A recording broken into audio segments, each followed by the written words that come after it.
Hello guys, mag-repair tani guys. Kini nga printer L220. Kini siya nga printer guys, biya na siya, no daot na. Pero muon pa siya. Dayon di lang muagi, dili mumog. Liyahang head. So muna siya akong giayos ni agi na, ni move na yang head. Mo print na siya. Ang problema ni guys, kay kada print niya daghan kayo.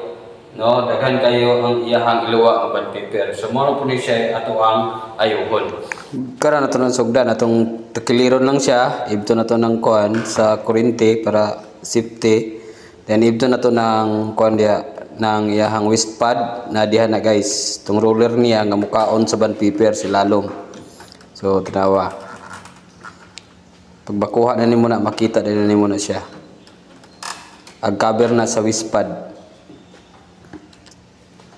So na guys, nakuha na ang waste pad ug ang cover. So makita nato diha kanang gaputi na diha ag roller nga mudawat o mukuha sa bond paper. Naglibog man gud ta nganong kusog kay siya mukaon, daghan kayang kanon. No, so mo nang giukab. Actually guys, wala katudlo na ko ani, gi-eksperimentuhan ra ni. Oh, mo na siya guys ang likod. So gikuha na siya. So gikuha nako, gituyok-tuyok, gilangkat. Wala man day siya spring na ambot ug asa kang spring ani.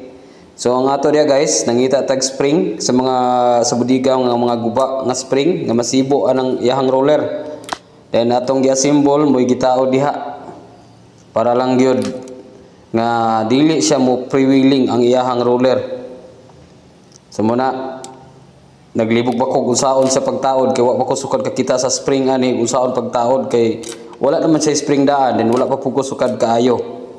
Pero ato lang yung gikross na daan totally dili bitaw ni ako giayo naman ni guba naman ni then naayo then karon ayuhon na pod. Dayon pagkahuman guys pag nabutang nag-spring so iayo then ato ibalik butang tong spring nga kuan niya then ibalik po nato ng cover sa waste pad, dugang waste pad.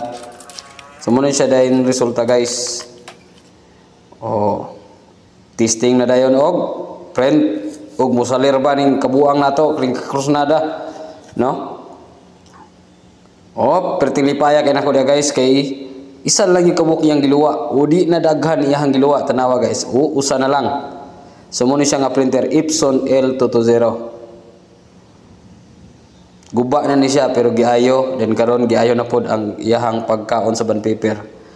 Isa na lang gyud kay laliman ka guys.